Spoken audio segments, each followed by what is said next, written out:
Sean todos bienvenidos a un nuevo video. En esta ocasión estaremos realizando un test de Java para ir midiendo cuánto conocemos sobre este maravilloso lenguaje de programación.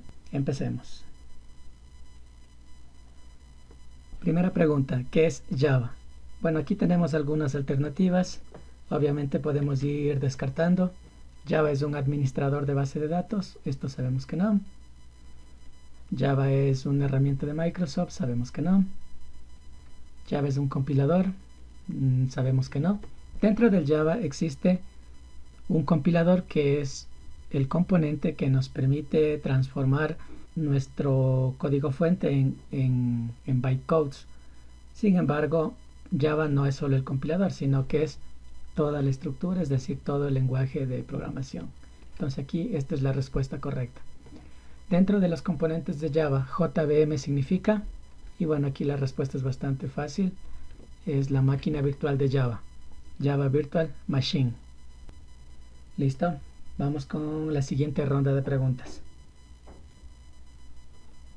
El código fuente de Java se guarda en archivos con extensión .. Bueno, .exe sabemos que no es y .txt tampoco. Sin embargo, suele producirse bastante confusión entre estos dos, entre .class y .java.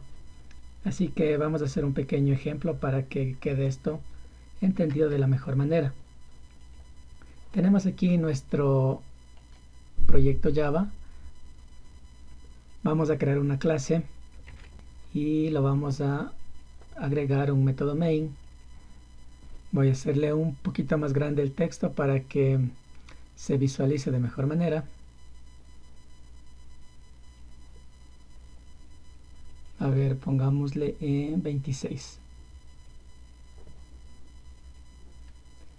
Listo. Entonces voy a crearme un método básico, voy a crearme una impresión por consola.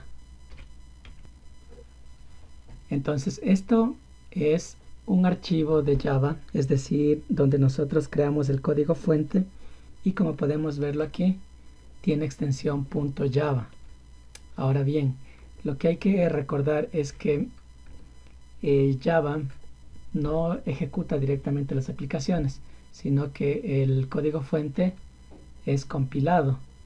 Y cuando tú lo compilas, este programa o este código se convierte en un archivo .class. Entonces voy a mandar a ejecutar. Clic derecho, ejecutar como aplicación. Y ahí está, hola mundo. Ahora bien, podría pensarse que este código se está reflejando directamente acá. Sin embargo, vamos a ver que no es así. Vamos a presionar en este archivo .java, clic derecho. Vamos a mostrar en explorador del sistema. Y aquí podemos ver el archivo, ejemplo.java. Aquí tenemos el código fuente, es un archivo Java. Podemos abrirlo incluso con un bloc de notas y ahí tenemos el contenido, todo lo que hemos escrito. Si nosotros regresamos y vamos a la carpeta bin, podemos ver que aquí existe una copia del paquete. Luego entramos acá y tenemos un archivo .class. Esto es el archivo compilado. Entonces, nosotros inicialmente creamos el código se compila y luego una vez que esté generado este archivo .class, el sistema operativo lo interpreta y es a partir de este archivo que tenemos nosotros aquí la salida. Por ejemplo, ¿qué pasaría si eliminamos este archivo .class? Vamos a eliminarlo. Voy a ejecutar. Y como podemos ver, ya no funciona porque no puede encontrar el recurso que se necesita para poder desplegar la salida. El archivo .class también recibe el nombre de bytecode. Son sinónimos, por lo tanto, en este caso, al no existir el bytecode, obviamente no se puede desplegar la salida. Ahora, si queremos generar el bytecode, simplemente tendríamos que hacer algún cambio mínimo, guardar el archivo y al guardar ya se genera otra vez el archivo .class. Volvemos a ejecutar y ya tenemos la salida. Tenemos la salida porque ya está aquí nuevamente generado el archivo .class. Como podemos ver, ahí está la hora, la fecha, que nos permiten corroborar que el archivo fue creado en este momento. Si nosotros tratamos de abrir este archivo, podemos ver que la mayoría de caracteres no son entendibles para el ser humano. Sin embargo, esto para el computador sí es entendible. Entonces el computador lo interpreta y despliega toda la lógica que conlleve ahí el programa. Listo, ahora sí, volviendo a nuestro test, el código fuente de Java se guarda en archivos .java. Siguiente pregunta, los bytecode se guardan en archivos .class, como ya lo vimos. Este es el código que escribimos y este es el archivo compilado. Siguiente, en Java, ¿qué tipo de retorno es void? Y aquí tenemos 4 opciones: retorna un entero, una lista, un objeto o simplemente no retorna nada. Bueno, esto podemos también comprobarlo directamente en el Eclipse. Entonces vamos acá. Vamos a crear un pequeño método para sumar dos números. Listo. Ahora invocamos al método. Por lo tanto, sumar, digamos, 10 y 5. Mandamos a ejecutar y tenemos la respuesta, el 15. Ahora, ¿a qué se refiere el tipo de retorno? Básicamente puede ser que necesitemos el resultado de la operación en una nueva variable. Si nosotros quisiéramos hacer esto, int resultado igual a lo que devuelve la función sumar, pues básicamente no tenemos el mismo tipo, ya que no se puede convertir un void a entero. Entonces, cuando nosotros tenemos la palabra void, significa que el método es incapaz de devolvernos algo.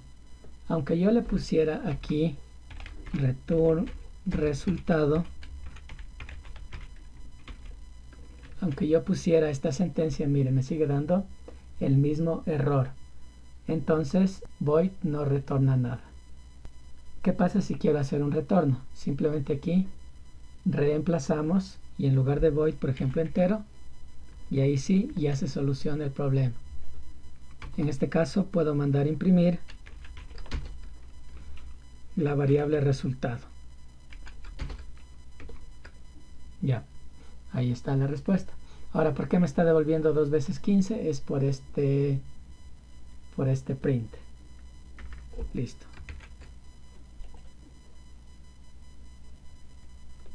Ahí está. Si en lugar de entero coloco void, obviamente me da un error porque void no retorna nada. Entonces aquí la respuesta es bastante sencilla. En Java, void no retorna. Siguiente pregunta. ¿Cómo se define el alcance de clases y métodos en Java? ¿Con qué tipo de carácter? Bueno, si nosotros nos percatamos aquí, la respuesta es muy obvia. Es con llaves. Como usted puede ver en este caso, aquí empieza el método y acá termina. Si hablamos del método principal main, acá empieza y acá termina. Y si hablamos de la clase, acá empieza la clase y termina por acá abajo, aquí en la línea 18. ¿Qué pasa si nosotros omitimos una llave? Obviamente ya nos muestra un error. Entonces aquí la respuesta. ¿Cómo se define el alcance? Utilizando llaves. Vamos con la siguiente pregunta. Bueno, de hecho podrías poner pausa en el video cada vez que aparece una pregunta y puedes tratar de resolverlo tú mismo, y con eso también vas midiendo el nivel de conocimiento que tienes. Veamos la siguiente pregunta. ¿Cuáles son los operadores lógicos que se pueden usar para colocar varias condiciones en un bloque if? Entonces podría ser utilizando esto, verdadero o falso, con unos y ceros, con strings e integers, o con esta simbología de aquí. Veamos. Supongamos que nosotros tenemos aquí un método para recibir la edad. Por ejemplo, vamos a poner así, public recibir edad. Y aquí va a ir la edad de la persona, pero queremos ver que sea una edad válida.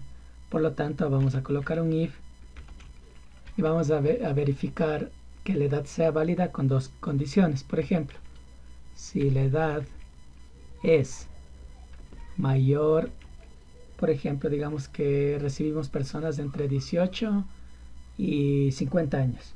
Entonces, edad mayor o igual a 18. Y entonces para colocar esta conjunción se utiliza ampersand. Y edad menor o igual a 50. Entonces, si es que cae dentro de estas dos condiciones, es decir, tiene que cumplir las dos condiciones, que sea mayor o igual a 18 y que al mismo tiempo sea menor o igual que 50, en este caso mandemos a imprimir edad correcta y acá fuera de rango.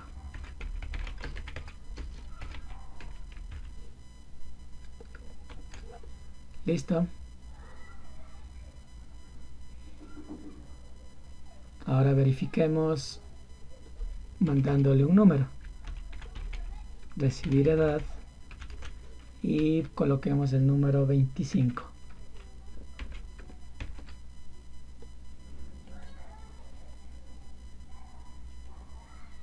Edad correcta. Coloquemos el número 11.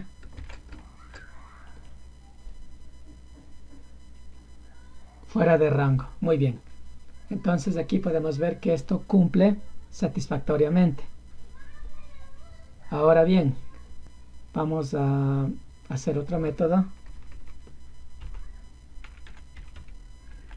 En este caso, digamos que quiero contratar a una persona y aquí voy a validar el título que tenga. Entonces voy a colocar el parámetro string título y aquí voy a colocar lo siguiente.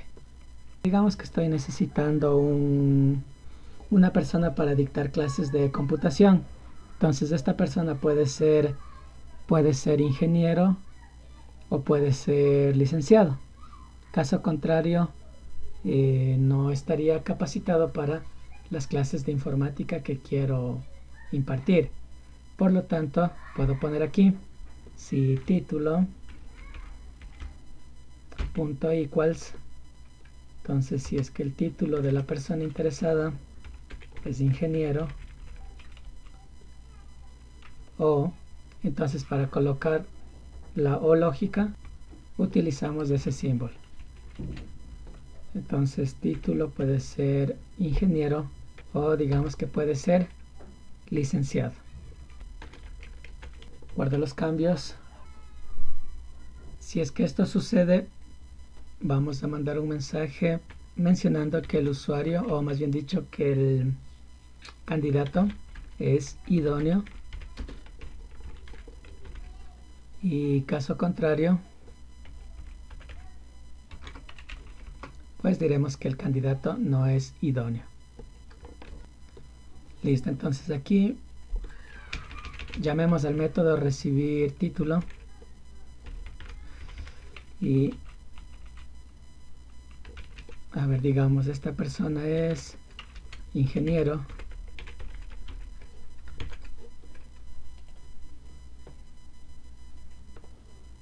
candidato idóneo, esta persona es licenciado, candidato idóneo, pero digamos que esta persona es enfermero,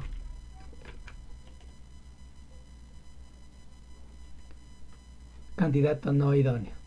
Listo, entonces tenemos aquí los dos caracteres con los que podemos nosotros poner varias condiciones. Entonces esto es para una i lógica y esto es para una o lógica. Obviamente podríamos poner aquí más condiciones, acá también más condiciones, ir combinando y bueno, ahí dependiendo de lo que se necesite en el programa. Vamos acá. Entonces la respuesta correcta es la B. Esos caracteres sirven para colocar varias condiciones dentro del bloque if.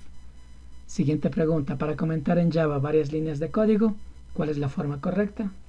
Bueno, aquí por descarte podemos quitar la tercera opción, ya que en los lenguajes de programación se inicia y se termina de la misma manera. Entonces tenemos la A, la B y la C. Y bueno, la opción correcta es la A. Vamos a corroborar esto. Digamos que quiero comentar todo este bloque. Entonces, slash, asterisco, asterisco, slash. Y como podemos ver, todo este bloque está de color verde. Quiere decir que ya está comentado. Un comentario es código o información que no se ejecuta al momento de correr el programa. Por lo tanto, aquí la respuesta correcta es la A. Sigamos. Algunos de los principios de la programación orientada a objetos son, bueno, aquí tenemos varias alternativas y la opción correcta es la primera. Dentro de la programación orientada a objetos existen tres pilares fundamentales que son el encapsulamiento, la herencia y el polimorfismo. Entonces todos los lenguajes que sirvan para programar con este paradigma deben cumplir al menos estos tres principios.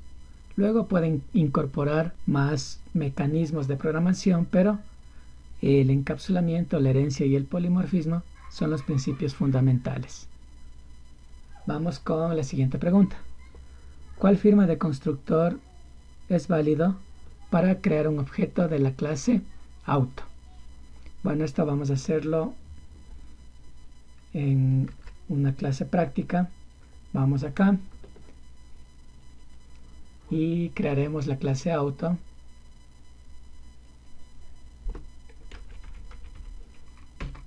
Y simplemente vamos a colocar aquí un método public void mostrar y aquí vamos a imprimir tengo un auto nuevo, nada más. Listo, ya que el ejercicio únicamente se enfoca en crear el objeto tipo auto. Por lo tanto vamos acá y aquí vamos a crear el objeto auto. Entonces auto, nombre de la variable auto, igual a new auto.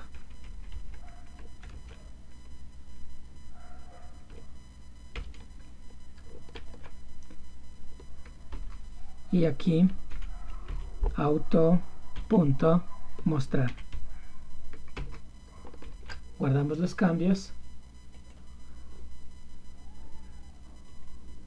Y aquí tenemos el método invocado a través del objeto auto. Entonces, ¿cuál es el constructor? Vamos acá. Esta parte de aquí, esto es el constructor del auto. Si nosotros vamos a la clase auto, vamos a comprobar que no hemos programado en ningún momento el constructor. Vamos acá y miren, no hay el constructor. Entonces, cuando tú no colocas ningún constructor, por defecto Java crea esto: public auto, abro y cierro paréntesis, abro y cierro llaves. Ese es el constructor por defecto. Si nosotros nos percatamos, vamos a ver que esta parte de acá es exactamente igual a la que teníamos al momento de crear el auto. Es decir, tiene que ser el mismo. Un constructor podríamos entenderlo como un método especial que sirve para crear objetos. Entonces, tal y cual como se declara el constructor, de esa misma manera tenemos que utilizarlo al momento de crear un objeto. Por ejemplo, si yo aquí coloco, por decir, string marca, obviamente ya no va a servir porque en este constructor no estoy poniendo ningún parámetro.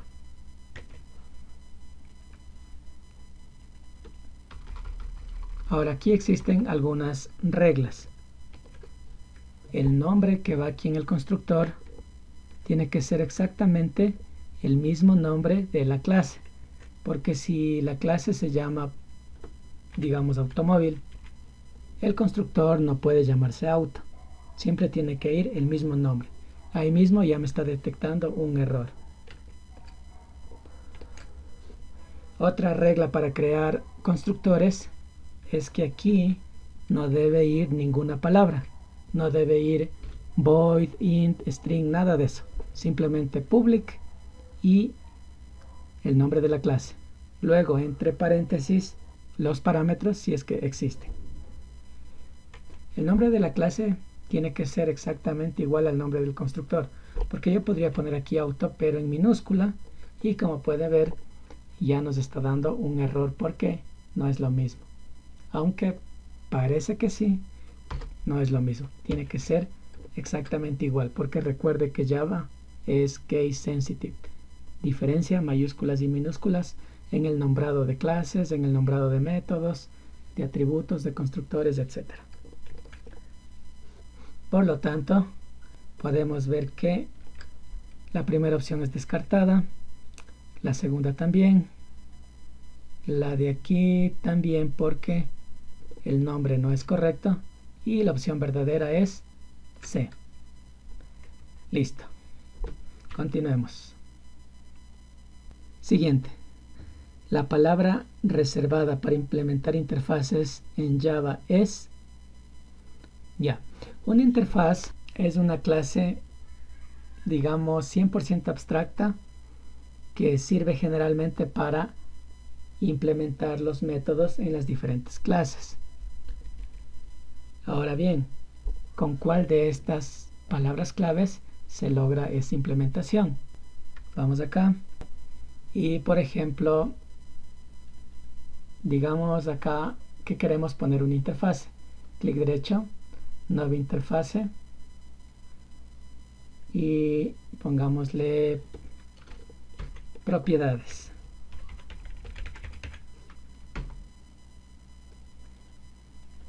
Y aquí en la interfase simplemente van las firmas de los métodos. Entonces voy a crear mi método para devolver el número de llantas. Public string número de llantas.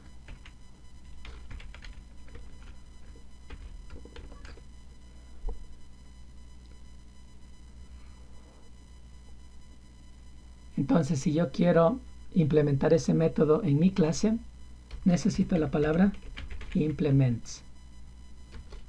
Y aquí coloco el nombre de la interfase y listo. Obviamente me da un error porque acá necesito colocar o añadir los métodos de la interfase. Entonces simplemente le agrego y aquí está. Aunque retorne null, tiene que existir el método. Y aquí nos dice que estamos sobreescribiendo el método que está en la interfase de propiedades. Ahora algo importante también. Una interfase en Eclipse sobre todo se diferencia de las clases normales porque agrega un pequeño icono con la letra I en la parte superior derecha del icono de la hoja o de la clase. Listo, entonces ahora sí. Vamos acá. Y la respuesta es con la palabra implements. Siguiente pregunta. ¿Qué significa JSE? Bueno, para los entendidos de Java, esta pregunta es sumamente sencilla.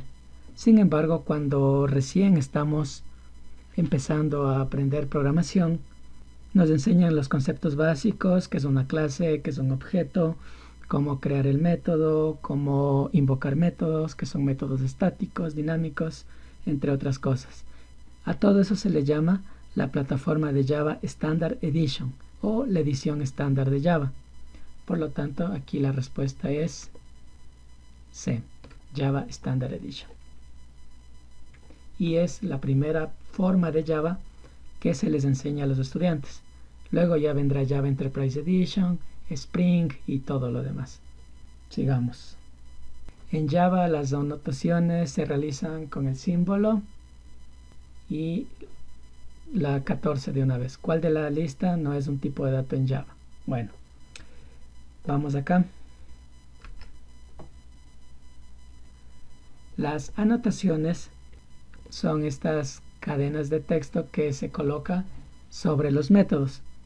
Es para indicarle alguna funcionalidad especial, por ejemplo, o alguna información en especial. Por ejemplo, en este caso, override nos indica que está sobreescribiendo de un método que viene de otro lado. También existen anotaciones, por ejemplo, para trabajar con base de datos. En este caso existen anotaciones para distinguir el tipo de relación que existen entre las entidades, para distinguir cuál es la clave primaria. También existen anotaciones a nivel de documentación. Pero, ¿qué tienen en común todas? Es que siempre empiezan con arroba. Si yo le quito el arroba, mire, ya nos da un error y de hecho se quitó el color opaco porque lo está tratando de interpretar como un texto normal. Ya, por lo tanto, la primera pregunta, ya sabes cuál es la respuesta. Ahora, la siguiente pregunta. ¿Cuál de la lista no es un tipo de dato en Java? Pues vamos acá. Y veamos aquí algunos ejemplos. Entonces, empecemos. Por ejemplo, aquí tenemos un tipo byte. Mandemos a ejecutar. Y ahí tenemos la respuesta. Obviamente, cuando nosotros codificamos y vemos que no aparece ningún error, ya podemos darnos cuenta de que el tipo de dato existe dentro del lenguaje. En el caso del float, vamos a cambiarle aquí el tipo de dato, float.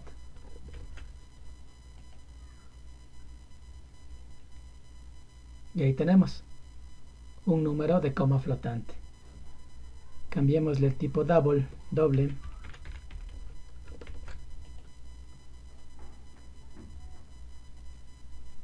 Y sigue funcionando. Pero ¿qué pasa si colocamos el tipo de dato single? Podemos ver que ya nos aparece el error. No se puede resolver este tipo. ¿Qué pasaría si colocamos en lugar de un número un carácter, una cadena de texto? Bueno, tampoco funciona. Entonces ya tenemos la respuesta. Acá en la pregunta 13, las anotaciones se realizan con el símbolo arroba. ¿Y cuál de los siguientes no es un tipo de dato? Es single. Listo. Continuemos.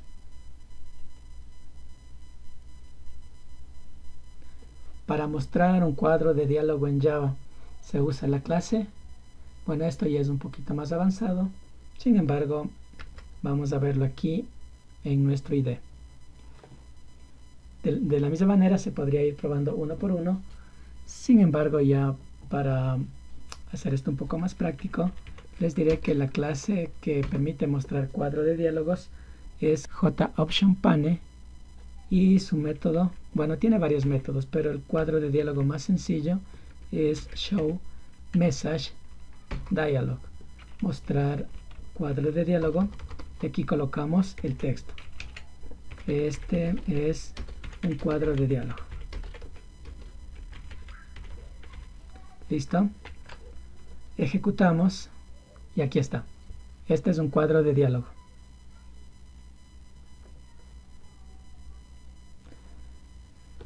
Siguiente pregunta.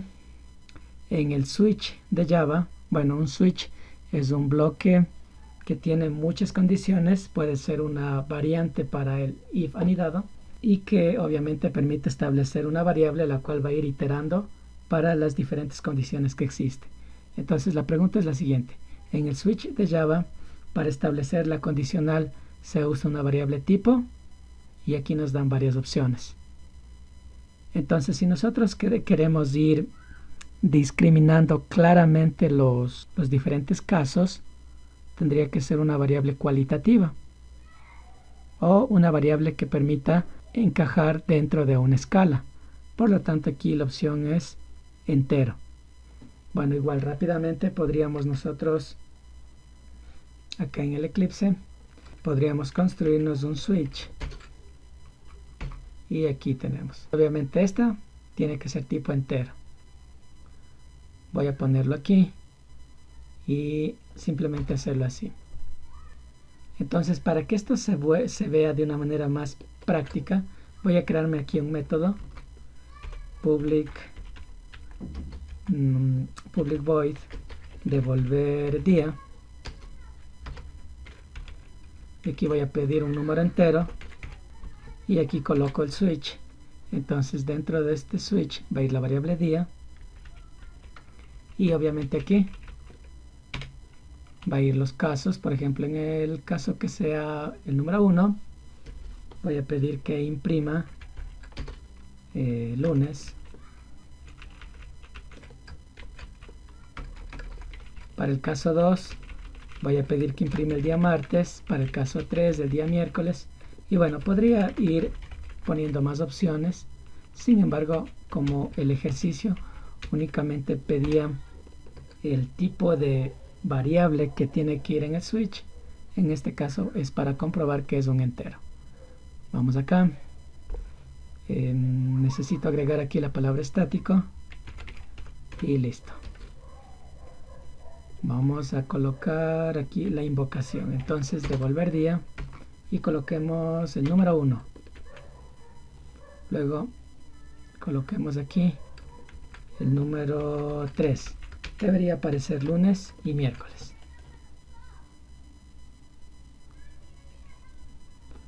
Y ahí tenemos lunes. A ver, lunes, martes, miércoles. Ya, aquí hay que agregar algo. Bueno, en realidad ya probamos que la variable es entera.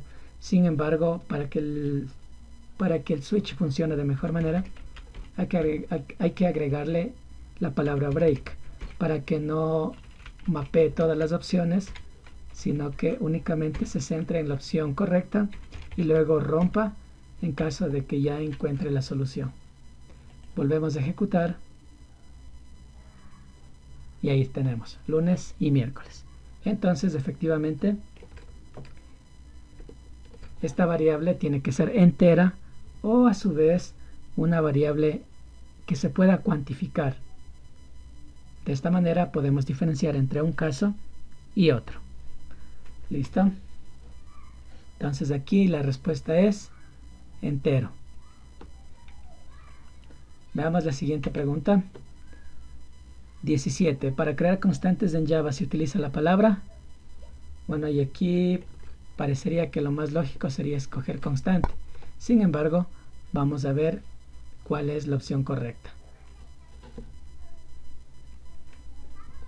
Vamos acá y definamos una constante. Una constante es aquella que no permite el cambio de valor. Por ejemplo, IVA, digámosle que esto es tipo string. Y esto, digámosle que es igual a... Listo, ahí está. Con doble comilla son los strings. Listo, entonces ahora voy a mandar a imprimir.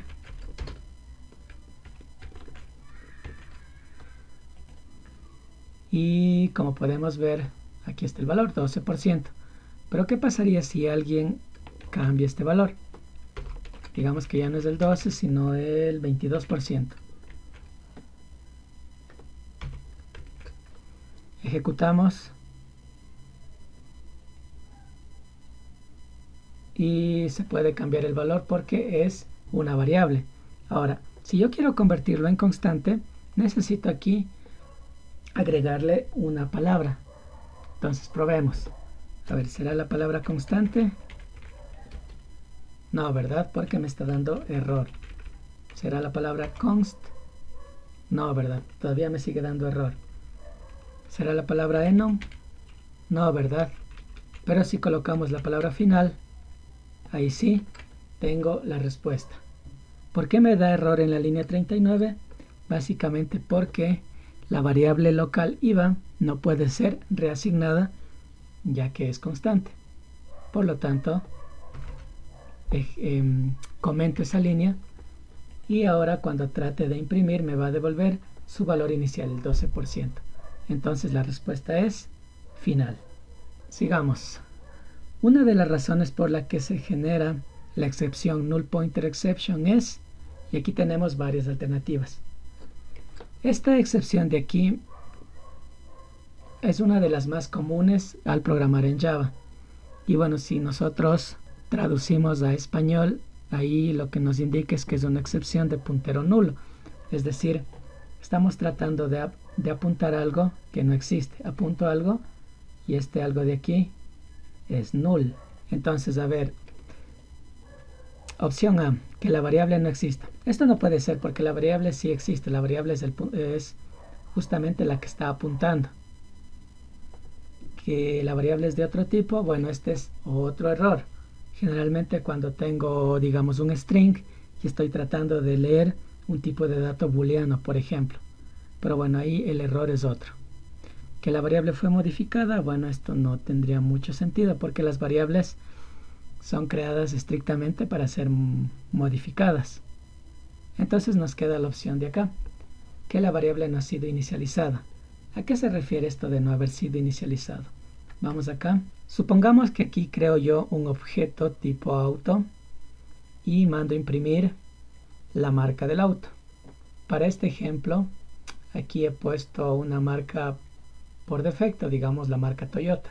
Entonces, guardo los cambios, ejecuto y hasta ahí todo bien, ¿verdad? Ahora, supongamos que esta información,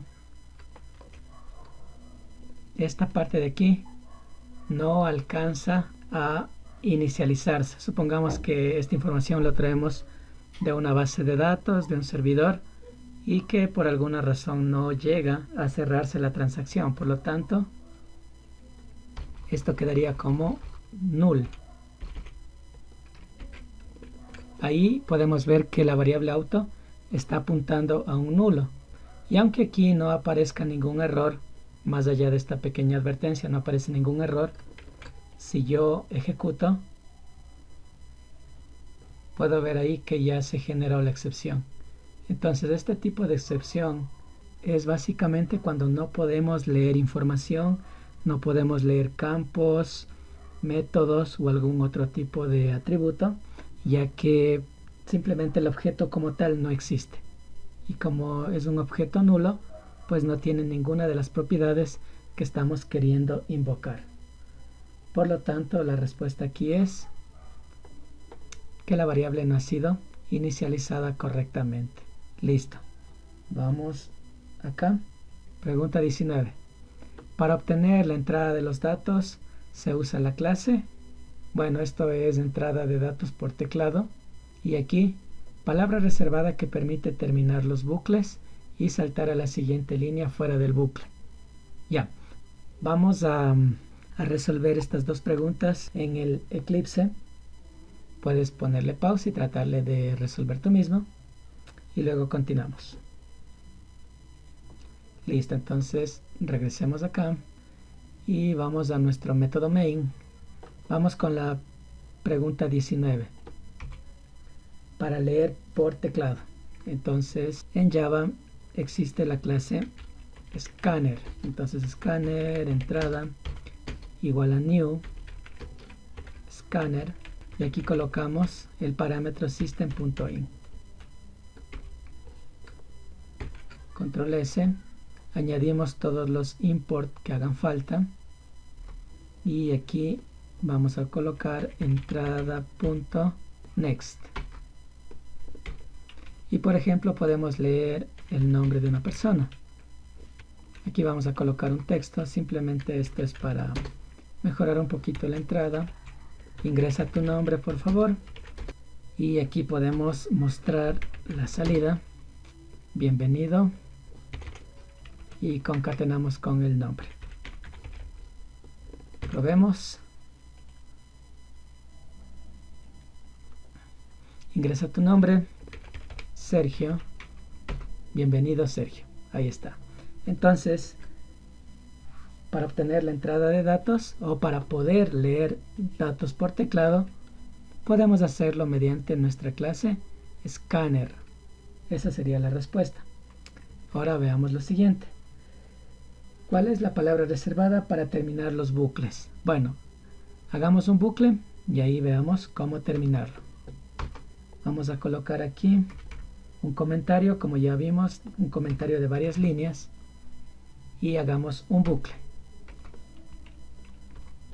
Vamos a hacer un bucle for que vaya desde el 0 hasta el 10, bueno, hasta el 9, y aquí vamos a imprimir el valor. Entonces valor, y concatenamos con la i. Listo. Ejecutamos y tenemos ahí desde el 0 hasta el 9. Esto es el bucle realizando todas las iteraciones. Y acá abajo vamos a colocar un texto que nos indique que hemos terminado el bucle. Ejecutamos y ahí tenemos desde el 0 hasta el 9 y hemos terminado el bucle. Ahora la pregunta es, ¿con qué palabra podemos terminar, romper el bucle y continuar a la línea siguiente? En este caso, acá. Bueno, vamos a colocar aquí un if, aunque me parece que ya les di la respuesta. Sí, digamos que quiero terminar en el 3. Entonces, si es que el valor de i es igual a 3, en este caso, romper, break, y listo. Ejecutamos y ahí tenemos valor 0, 1, 2, 3 y terminado el bucle. Entonces la respuesta es break, opción B. Listo. Y con esto hemos terminado nuestro pequeño test de 20 preguntas. Espero que te haya servido. Cualquier duda o sugerencia déjame en la caja de comentarios. Si el video te pareció interesante, comparte para que llegue el conocimiento a más personas. Y además de eso, considera suscribirte, ya que con tu suscripción nos motivas para seguir realizando más videos de tópicos informáticos. Gracias por ver el video.